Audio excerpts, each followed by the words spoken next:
of substance. Now, if you're here for a good time and not a long time, that's what you want to do. That's your business. Baby, all I want is you. Good afternoon, guys. Good evening. Good night. 11 o'clock at night. We're going to cover all of them. Good morning. We don't know what time, what day you're going to be watching this. For us, it's Saturday. Night. It's nighttime. Very late. Welcome back to A Dose of the Doomsis. What's up? I'm Jay. This is my wonderful husband. Yeah. Oh, Or is he your government? Oh. Okay. Whatever. Your boy, your homie. We've been, I say for me, because I was trying to think.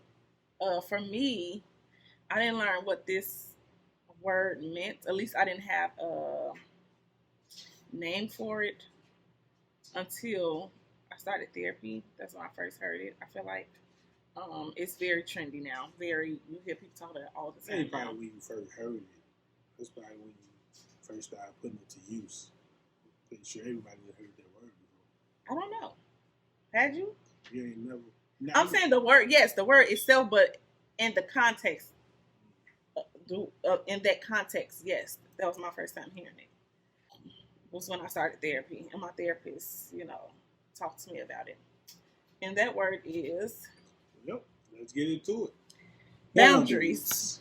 Should you have them or not? What are boundaries? So today we're going to talk about boundaries and deal breakers in a relationship, in a marriage too. But I feel like deal breakers should come before you even get to the next step of marriage.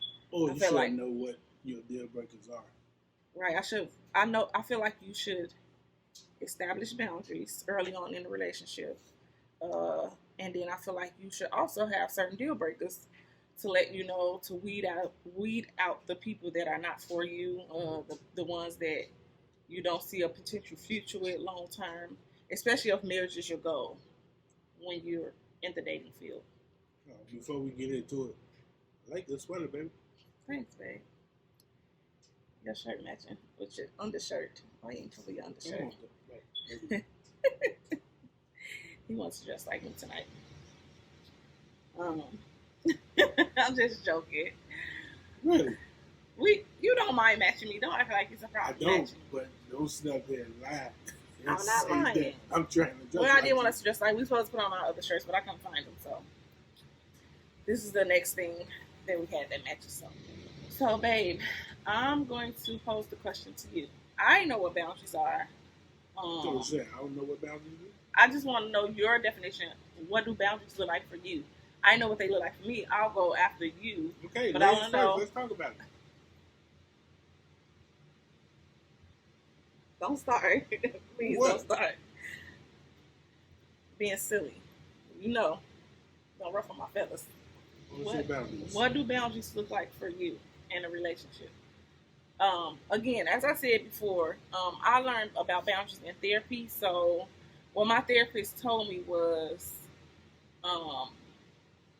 you should establish boundaries or have boundaries with everyone that you come in contact with. Basically, everyone you have a relationship with, whether it's your parents, whether it's your siblings, whether it's your children, your spouse, not just your spouse, your friends, your colleagues, there should be work boundaries. Pretty much everybody you come in contact with and you interact with on a regular basis, you should have established boundaries with. And so for me, as it relates to relationship or my marriage, there are different areas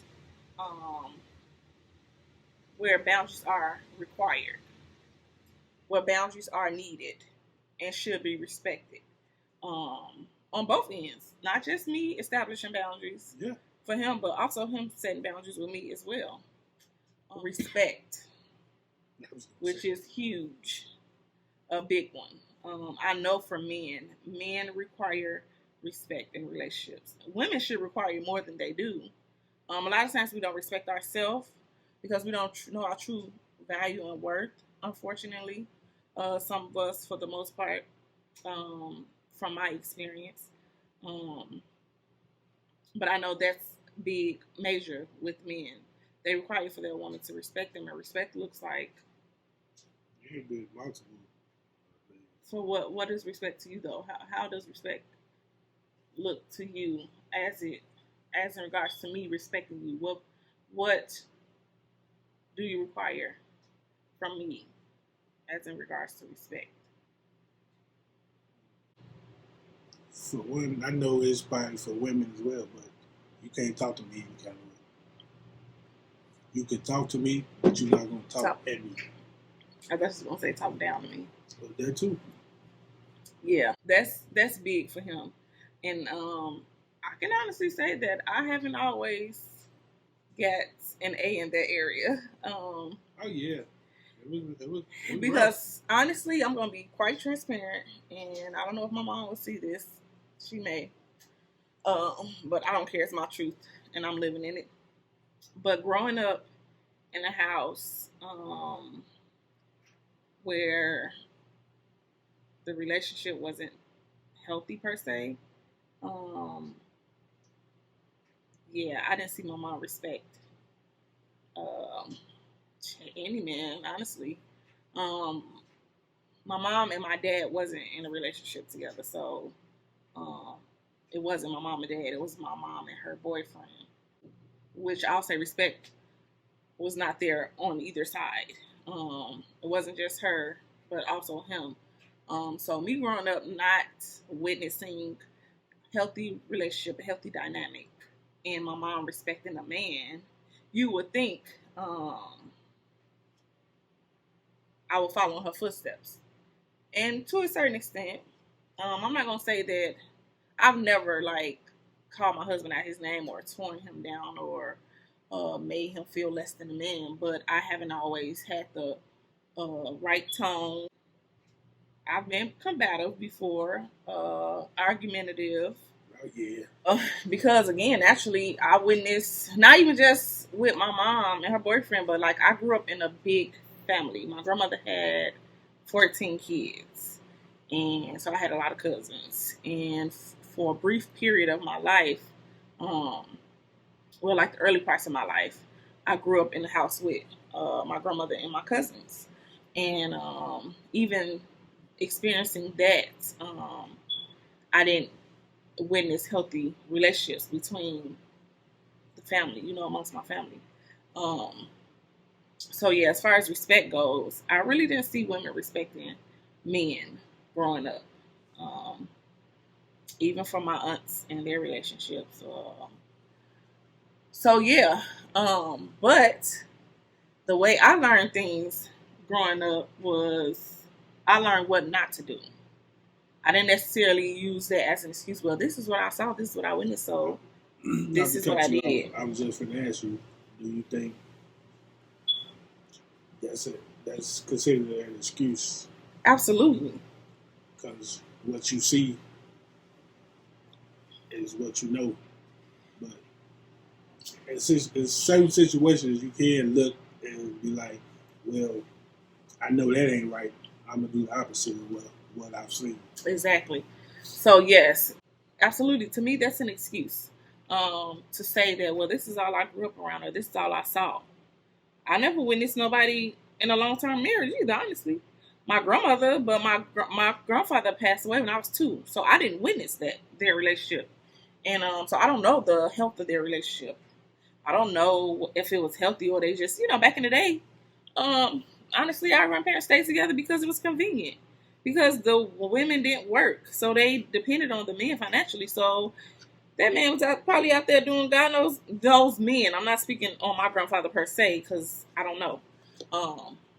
But men in general back in the day, y'all know that song "Papa Was a Rolling Stone." These men had 2 and 3 families in the same neighborhood. Are you looking at me? I'm just saying you've heard that song. That's how I've looked at you.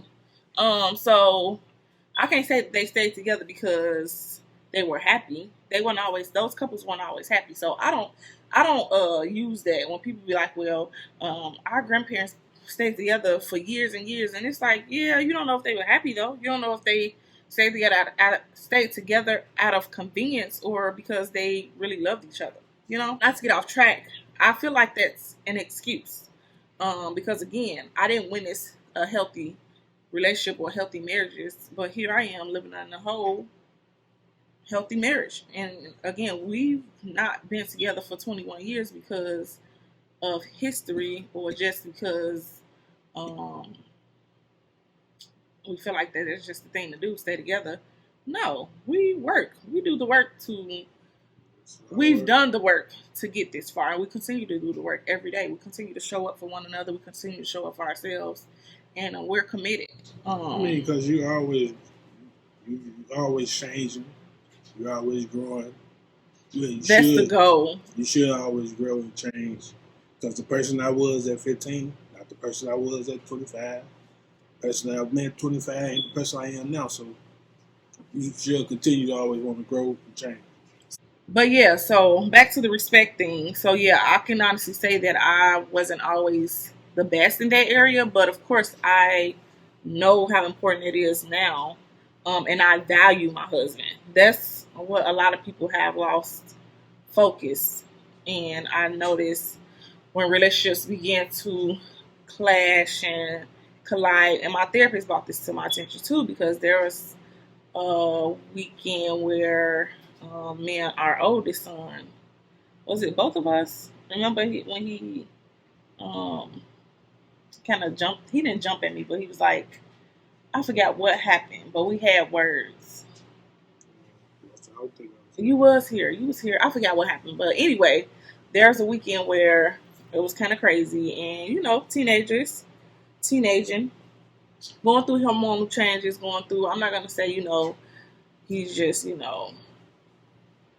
out of order. No, they go through changes too, emotional changes, and everything else. Oh, okay, yeah, I remember. But my therapist had to bring back to my attention. She has to reel us all in, and she told us to take sticky notes and write down things that we loved about each other and to post it on throughout the house or whatever. So like I will write a note to Earl and Imari, and then Imari write note to both of us.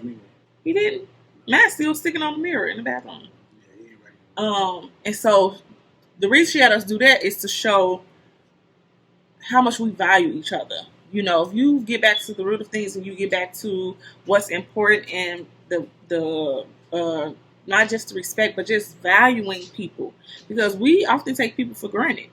We think, oh, we got tomorrow, or I apologize tomorrow, or we'll make up for it later. We don't know that. We don't know when we may leave this earth.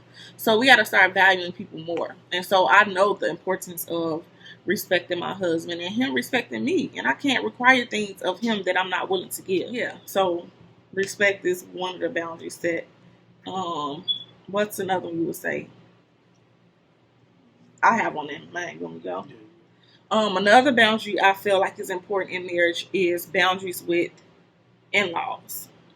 So setting those boundaries, in-laws, friends, establishing, but I feel like in-laws in general, like mother-in-laws, father-in-laws, because some parents, they don't understand the leave and cleave. Where your kids have now grown up and they're adult, they're still your kids.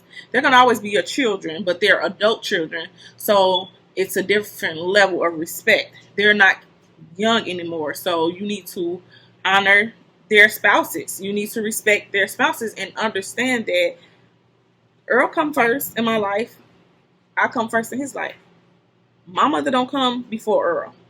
His mother don't come before me. Our kids don't come before one another. Only people that comes before us is God. So setting boundaries with the in-laws are very important. Letting them know that no, you can't call anytime you want, and I'm just gonna run and jump at your every beck and call because I'm your child. No, it doesn't work like that. With all due respect, still love you. I'll be there for you as best as I can. But if there is a need that needs to be met within my family first, that's first priority. And if my wife or my husband is not okay, if my mom say she does call and say, hey, could you ask your husband if this is okay, that you come and do this favor for me, or whatever it is, you cannot borrow money, or whatever the case may be. And my husband say, no, I'm not okay with that. Guess what? That's what it is. My husband's not okay with that. So, and my mom needs to respect that boundary that has been set. I said that to say, boundaries are not intentions for pushing people away. They're not for cutting people off, per se. They are to establish a fine line, in my opinion. Yeah, you can have a fine line, like just because you got a boundary line, shouldn't mean that we can't talk or we can't, whatever the case may be. Like, you should have boundaries towards me too, vice versa. Or Right. your mother should have boundaries towards you. Your Right. brother should have boundaries Yeah. towards you. Your sister, cousin. I agree. So even with us setting boundaries with our parents, they should also have boundaries with us. We shouldn't be able to call them at any point in time. Although mothers, naturally, they're going to always be there for their kids. But at some point, they need to let us know too, because some people will take advantage of that. Well, that's my mom. You supposed to do this. You supposed to do that. Because some mothers will make their kids feel like they owe them something too, and they will manipulate them into thinking that, oh, because I'm your mom, you should do this, or you're supposed to do this, to make them feel bad, to make them feel obligated. But sis, nobody's gonna make Janice do anything that she don't want to do. I don't care who you are, and that's the healing version of Janice. I'm not gonna say healed, because I'm not completely healed. I will be on this journey for a long time, but pre-therapy Janice, I probably would feel bad or feel obligated. But because I know what boundaries are now, and I know that I'm not a bad person for telling you no or standing my ground, at the end of the day, everything will be okay. And if you decide to just cut me off because I tell you no one time, that's fine. And she sips her tea. But I got my phone and I pulled up boundaries how to set boundaries with your spouse. And in parentheses, they have and respect. And this is, I just pulled this up now, so I didn't see this before I came on to start talking. But I want to read this because it gives you a better understanding of boundaries. It says, here's a simple truth. All healthy relationships have healthy boundaries.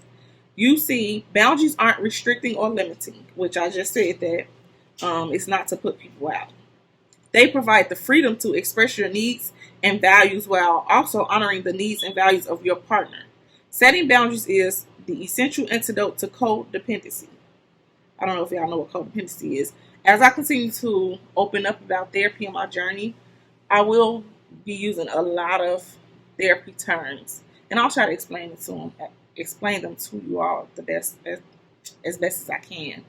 Because I know a lot of these terms will probably be new to people that have not started the journey of therapy.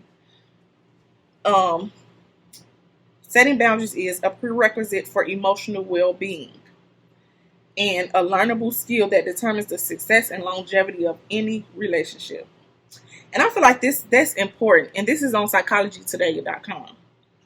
I feel like that's important because we often just go into relationships and, you know, in the beginning you feel the butterflies and you just have the happy times. And I remember once somebody saying the butterflies and lies. Because in the beginning of relationships, you don't always get that real person. You get their representative. Most people is sitting there representatives. Yeah, you don't normally get the true, authentic person. Except for the real peoples. Because you got real peoples out there. That are not afraid to be themselves. What that are not afraid. Is what you got. What you see is what you get. Some people are not afraid to show who they really are. And that's good. That I know now. Because again, on the other side of being healed or, you know, healing, you're no longer feeling the need to people please. And people pleasing is a trauma response. And I'll explain that too later on down the line, but why we do it, and where it stems from. But we be afraid that, oh, if I show who I really am, oh, he might not like me, or they may run him off. If I'm too clingy, oh, he may not like that. Or if I express myself too much and he don't reciprocate, then am I doing too much? So it's like, a lot of times people don't show up as their real selves in the beginning. So I feel like with boundaries, coming in the door with those set boundaries or setting those boundaries, and establishing that, it weeds out the people that are not for you. Because it's like, if I let you know that it's not okay for you to call me after a certain time, that's a boundary too. In the dating phase, I don't want you calling me at 2 and 3 a.m. because if you call me that late, I already know what time it is. So it's like, what time? It's like, if you establish those boundaries. I was always told, ain't nothing open at 2, 3 in the morning but legs. So yeah, I don't know how true that is. I feel like no legs don't do for me at 2, 3 in the morning. I feel like if you establish those boundaries early on, especially if you're looking for something of substance. Now, if you're here for a good time and not a long time, that's what you want to do. That's your business. But if you're looking to establish, you should throw that little quote out there. If you're here for a good time and not a long if time. you're looking for something solid and trying to, your goal is marriage, and you want to see if this person really is into you and not just there for one thing, then you have to set boundaries. You have to let them know, yeah, it's not okay for you to call me at 2 or 3 a.m. or the only time I hear from you is when you want me to come over and Netflix and chill, or so you have to set those boundaries. Netflix and chill. But to stay on task and topic, the boundaries within marriage, which is what we're supposed to be talking about. So, we talked about this before. Can you tell your spouse no? Is that considered a boundary? No to what? I mean, whatever situation. It depends on what it is. Right. So are you talking about no to sex? No, specific? Yeah, you can say no. Right. Because why you can say no? Because you're your individual person. Like I'm not a yes man. I'm not a doormat. Why can't I say no? I don't. What? Yeah, I did. You say yeah. You say no. Ask me. Say why can't you say no? Why can't you say no? Well, why can't you say no? Why can you say no to your spouse? Because no is a complete sentence. Oh. You trying to be funny. That's my that's what I say now. No is a complete sentence. I don't have to give you an explanation for why I'm saying no. Well, no, yeah, like if no. It may be sex related or it may be whatever. If a person says no, it's no. Now y'all can talk about it, but the person may not feel comfortable doing said whatever.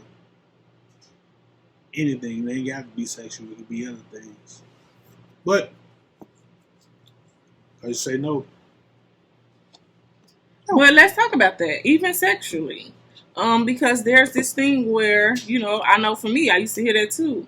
When I was younger, to not tell your husband no, or turn your husband down. Or turn your wife down. Or turn your wife down when it comes to sex. But I think people miss the context of that was misunderstood or not explained thoroughly.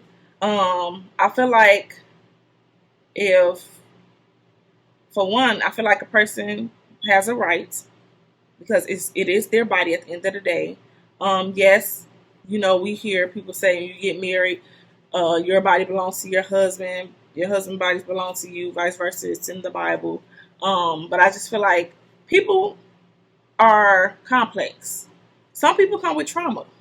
Some people come with childhood trauma, childhood sexual trauma. So you have to be mindful of that. And I don't feel like because you have this understanding that your spouse shouldn't tell you no, that it should be abused. That's not something that you should feel like, oh, because you're my wife, you're gonna give me. No, that's not how that goes. Again, it goes back to respecting your spouse, respecting one another, and if your spouse is continually telling you no on multiple occasions, every time you ask for it, then that's something different. That's something, y'all need to talk about, maybe go into therapy about, because it's something deeper. But if your spouse is just tired or not feeling well, or that's the thing. Like, people be tired. That's a thing. Listen, after kids, we in our 30s. Sometimes you gotta schedule it. Sometimes you gotta make plans. You gotta be like, hey, this day, this time, because life be lifing. So here she goes. Life be lifing. Life do be lifing. So again, I just feel like boundaries should be set when it comes to respecting your spouse's choices, and of course, communicate about it. Don't just be like, no, you can't get none. No, like, explain so they can empathize with them, because you will want that same treatment in return.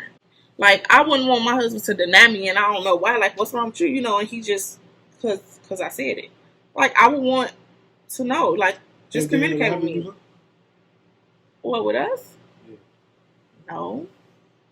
Yeah, Yeah, with an explanation, yeah. I thought you were talking about just plain no. Absolutely. I mean, I'm telling you, I was big on that. That just goes to show you how, like, not turning you down, not telling you no.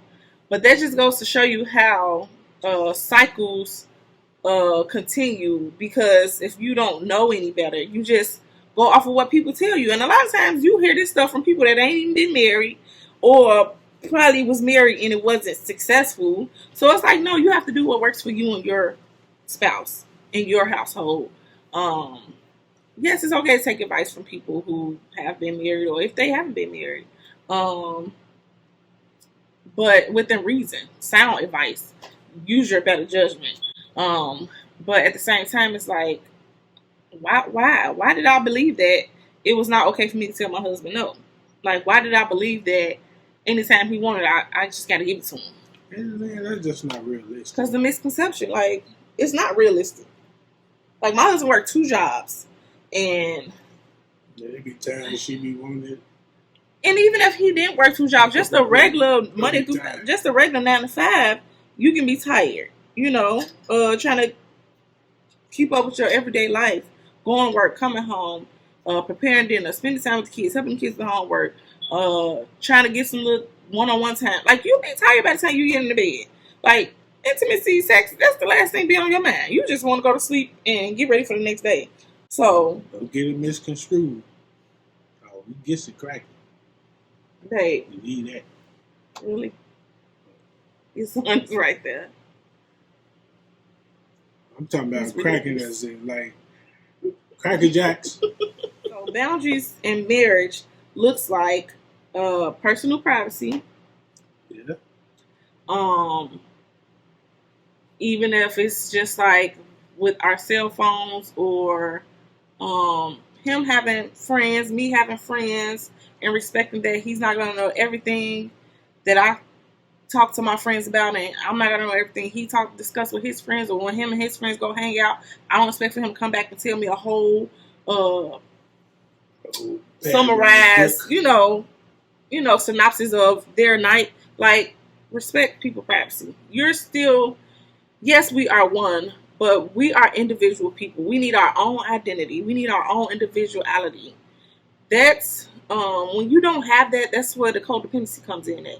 Or I can't live without you, and I don't know who I am outside of you, and I can't survive without you. Like, that's not healthy. That's very scary. Toxic. That's scary. Person tell you I can't live without you.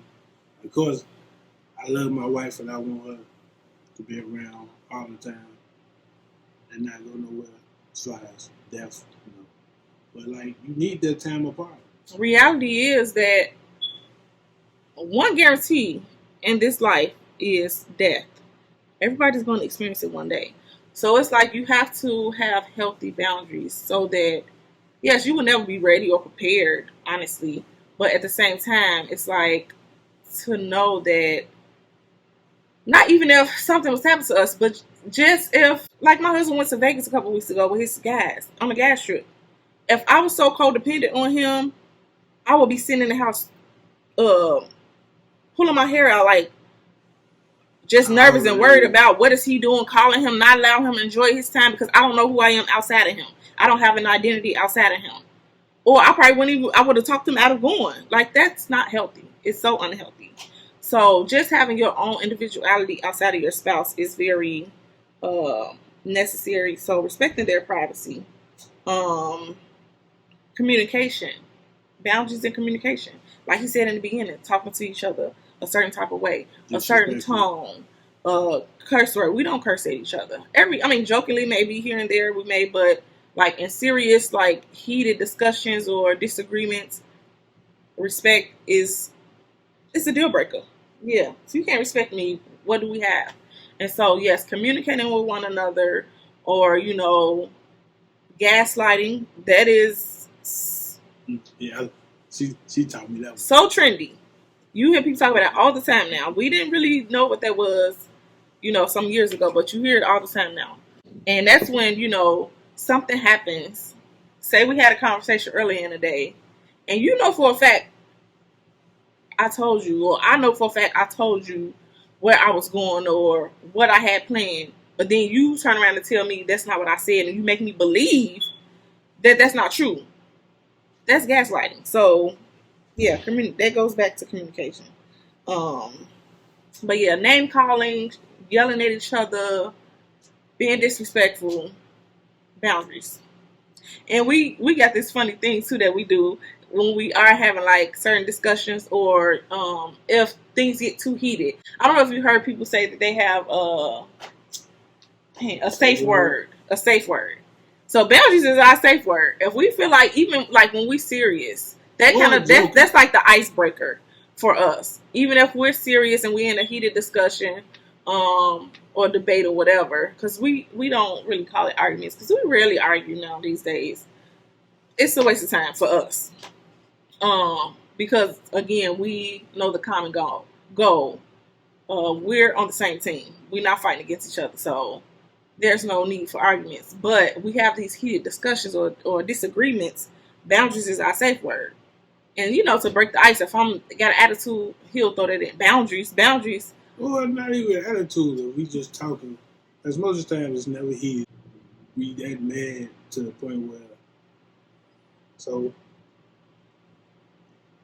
I like to joke. I like to have fun. So, if she say something, boundaries. Yeah.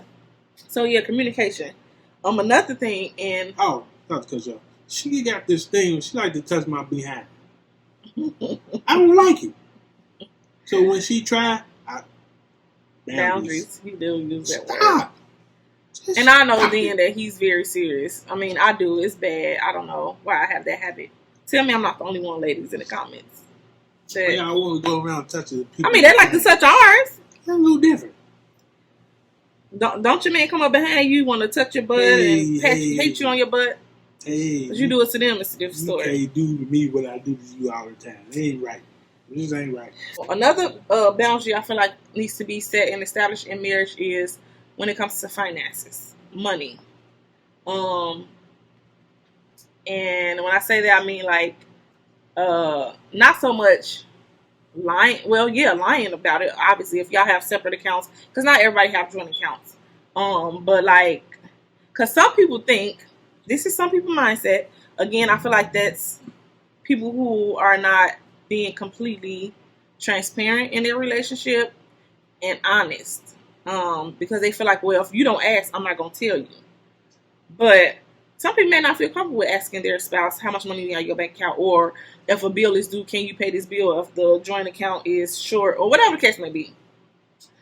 But I feel like it's dishonest when you keep it a secret.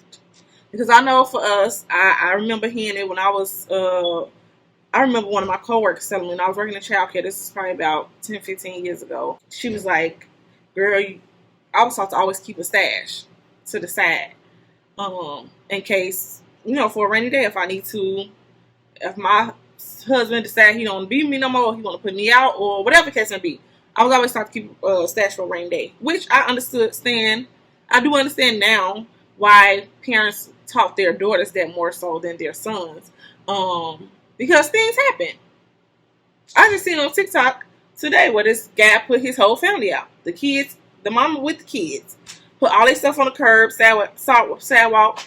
So it does happen, unfortunately. But I just don't have that mindset because I know that God put us together. I know that God is first in our marriage and our relationship. And I know for a fact, and I've been in very vulnerable situations where if my husband came home and said, hey, I don't want to be with you tomorrow no more, you got to leave tomorrow. Yeah, can I stand on my own 2 feet? I don't know. But at the end of the day, I know without a doubt that God is going to take care of me because he's been taking care of me all this time. So I'm not worried about that. I don't feel like I have to have a stash to the side. I don't feel like I have to keep no secrets. I don't feel like I have to save for a rainy day. This account that he don't know about. Not me. If it works for you, sis, do what you do. But I feel like that should be a boundary in a relationship. And again, I don't feel like because a person doesn't ask, you shouldn't disclose it. Because what if that person really need it? Like, what? This is your partner. This is supposed to be your life partner. And you're going to see her without knowing that you have money in the account?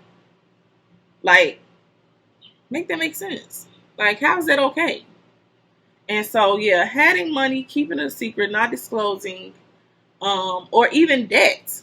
Like, if you have past debt before you came into a relationship, before you got married, and you didn't tell your wife, oh, I got student loan debt, and it comes up later, like, that's not okay.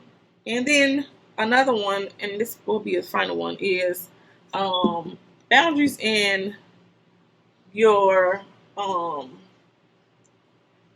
everyday to day life. So in the home, because we don't do gender roles. We don't run our household where the woman in the kitchen cooking, she stay at home and, take care of the house. The husband go to work, and he come home and sit on the couch and play his PlayStation and watch me struggle to get the food done and do the laundry. Like, no, like there should be set boundaries in place where it's like, you're not beneath doing the laundry. You're not beneath helping me clean up. Again, we're on a team. We're partners. It's a partnership. So if you have that understanding, you have established those boundaries early on or even midway through. Again, like we knew what boundaries were. Like my husband said, like we knew about, we heard the word boundaries. We just didn't know the context of what it meant and the breakdown in the different areas of our relationship. But now that we do know, now that we have a name to it, we can be more intentional about it. We can be more specific about it and not be afraid to settle. Because my motto these days is the people that are for me, they are for me. If me showing up as my true, authentic self intimidates you, scares you away, make you feel away, guess what? I'm not for you and you're not for me. And that's okay. It's okay. We don't have to stay in relationships for the sake of history or for the sake of, oh, we've been friends all these years, or I've been knowing you all these years. Sometimes people grow apart. They do, and it's because one person decided to grow. Well, I don't believe in people growing apart. I just I believe that one person decided to grow and the other person decided they didn't need to change or they didn't want to grow. And so naturally one person is going to lead the other. Going to, go advance above the other. So you're not going to be compatible anymore. But yeah, so I feel like, that explains what boundaries in marriage look like. I know for us. Let us know in the comments what you all think. What do boundaries look like for y'all? And do you have a hard time setting boundaries? Reestablishing boundaries? Because that's the thing too. We'll talk about that another time. But just because you set a boundary and you let a person know that this is how you feel about a certain situation, doesn't mean they won't forget. Because again, if they're used to things being a certain way for so long, naturally out of habit, they're gonna forget the new boundaries that you set. So sometimes you do have to reinforce boundaries, and it doesn't mean that because you don't respect my boundaries, we're done. No, it just means you have to communicate it again. You have to reestablish. Just like kids learning, adults continue to learn too. Adults forget sometimes, so you just have to go back to that childlike mindset. Like, oh, okay, it's not that he's disrespecting my boundaries. Maybe he forgot. So I'll bring it to his attention again, or I'll bring it up again in a healthy way, in a loving way. So yeah, is there anything else you want to say, babe? You said no. So again, guys, thanks for coming to our TED Talk today. No, TED Talk. Thanks for joining us this evening in our conversation about boundaries in marriage. We didn't really get on deal breakers, but we'll talk about that another time. Don't forget to comment, like, subscribe, and share. And we'll see y'all in the next video. Yes, sir. Love y'all guys. Love you guys. Bye.